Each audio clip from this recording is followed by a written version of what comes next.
Welcome back, Focus Learners. I am your master coach for today, and this explainer is going to be your absolute secret weapon. Listen, if you are prepping for the Cambridge AS and A-level accounting exams, specifically Syllabus 9706, you already know that the price-earnings, or PE ratio calculation, is a massive gatekeeper. It's one of those high tariff areas, we're talking 9 to 15 mark questions, that demands absolute, uncompromising precision. And frankly, it's where a frankly shocking number of candidates just leave valuable marks sitting on the table. So, consider this your ultimate insider's playbook. Today, we are going to completely crack the code on how Cambridge examiners construct, grade, and evaluate PE ratio questions. I'm going to give you the exact, elite strategies you need to dissect complex questions, manage your time, and maximize your score. Okay, let's dive straight into this. The quote you're seeing right now comes directly from the source that matters most, the actual Cambridge Principal Examiner reports. They state explicitly that the PE ratio calculation is one of the most misunderstood areas in accounting. Think about that for a second. That is a staggering admission from the people grading your papers. It tells us that this isn't just some tricky mathematical formula where people drop a decimal point. No, it's a high-stakes conceptual hurdle where countless students bleed points because they fundamentally misunderstand what the examiner is asking for. But here's the good news. Because we know exactly where these traps are laid, we can build a foolproof, bulletproof system to avoid them. Today, we are going to fix this misunderstanding once and for all. To get you to that top tier, we've got a highly structured masterclass agenda today. 1. The PE ratio trap. 2. Core assessment principles. 3. The methodology playbook. 4. Top examiner warnings. And 5. Critical analysis and evaluation. Let's jump right into Section 1, the PE ratio trap. Interestingly enough, the very first major roadblock happens before students even touch their calculators. The examiner reports consistently show an urgent alert regarding terminology confusion. Candidates routinely mix up their key vocabulary when discussing the price-earnings ratio. Let me paint a picture for you. Imagine two scholars taking this exam. Let's call them Alex and Sam. Alex is highly technical, right? Knows every formula inside and out.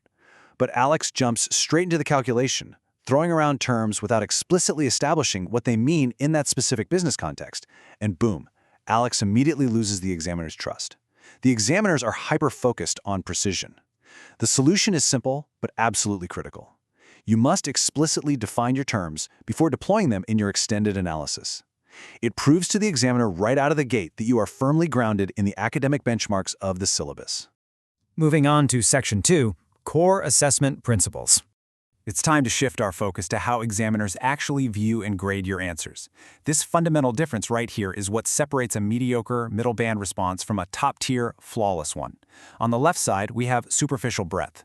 This is where our highly technical student, Alex, often gets stuck. It's standard descriptive writing and surface-level memorization. It's just regurgitating facts. The Cambridge framework actively penalizes this approach on high-mark questions. On the right side, we have what the examiners actually prioritize, analytical depth. This is where our other hypothetical student, Sam, the creative, conceptual thinker, really shines. Analytical depth requires logical, structured reasoning and a connected understanding that you can transfer to entirely unfamiliar business contexts. Examiners don't just want to see that you memorize the PE ratio formula. They want to see if you understand what the ratio actually signals to a prospective investor about market confidence, risk, and future earnings potential.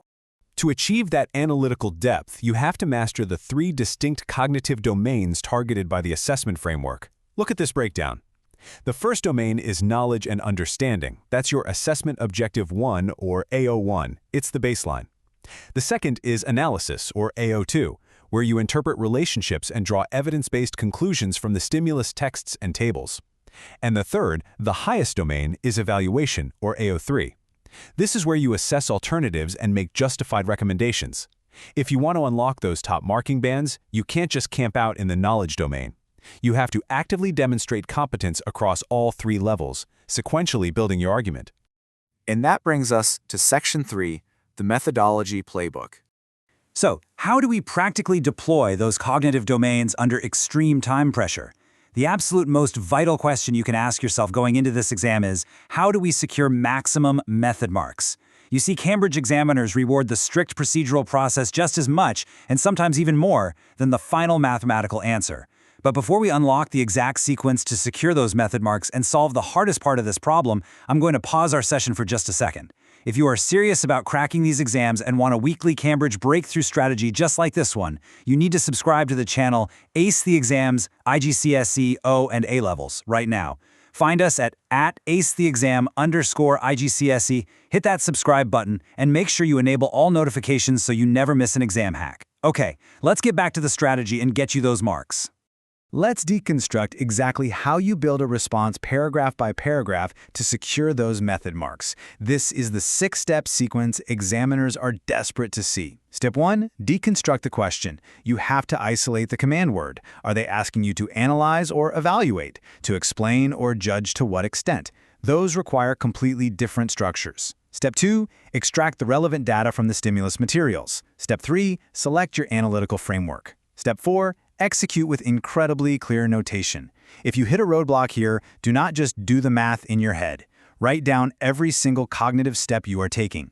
If you make a minor arithmetic error but your process is documented flawlessly, method marks will absolutely save your grade. Step 5, verify the results for reasonableness. And Step 6, present it all with the correct terminology. Following this exact playbook transforms a messy, panicked calculation into a professional, high-scoring masterpiece.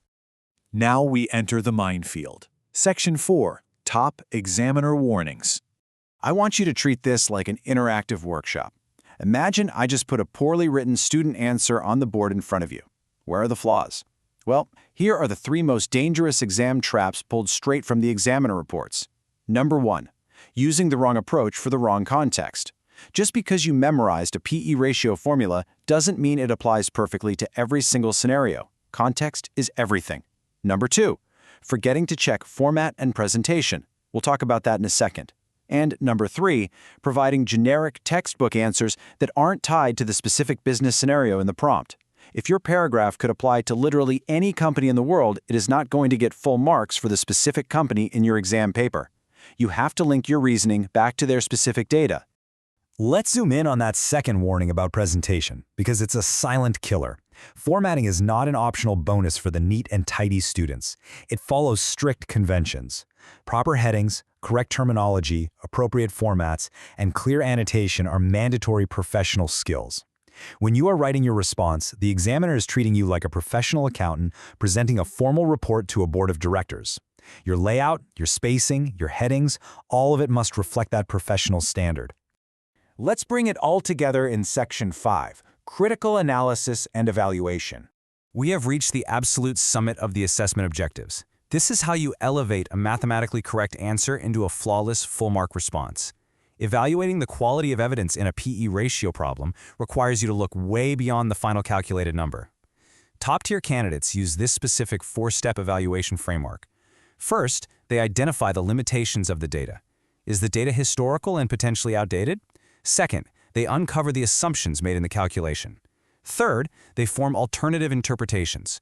For instance, could a really high PE ratio mean the stock is dangerously overvalued, rather than just showing high market confidence? And fourth, they assess how these alternatives actually affect the final business conclusion. You must interrogate the numbers, literally put them on trial, not just passively report them. So, to synthesize this entire masterclass, everything boils down to 3 core memorable pillars. Think of it as the 3-step question scan, the paragraph balance formula, and the last 5 minutes review checklist. You scan and deconstruct the command words. You balance your paragraphs by solving the math while documenting your process. And in your final review checklist, you ensure you have thoroughly evaluated the findings to make justified real-world recommendations. That is the holy trinity of Cambridge exam success. Deconstruct, solve, evaluate. I'm going to leave you with one final provocative thought to test your mastery. If the business context in your exam question completely changed tomorrow, let's say it shifted from a stable retail business to a highly volatile tech startup, would your core understanding of the PE ratio actually hold up? Could you still explain what the numbers mean to an investor? That is the level of conceptual mastery you need. Now, crushing Cambridge exams requires consistent strategy, so right now I need you to hit that subscribe button for Ace the Exams IGCS O and A levels at @theexam_IGCSE. Turn on the notification bell so you never miss our future exam hacks, and before you go, leave a comment down below with your exact target grade. Put it out there. Thank you for joining me for this explainer. Keep applying this framework to your past papers, and I'll see you in the next session.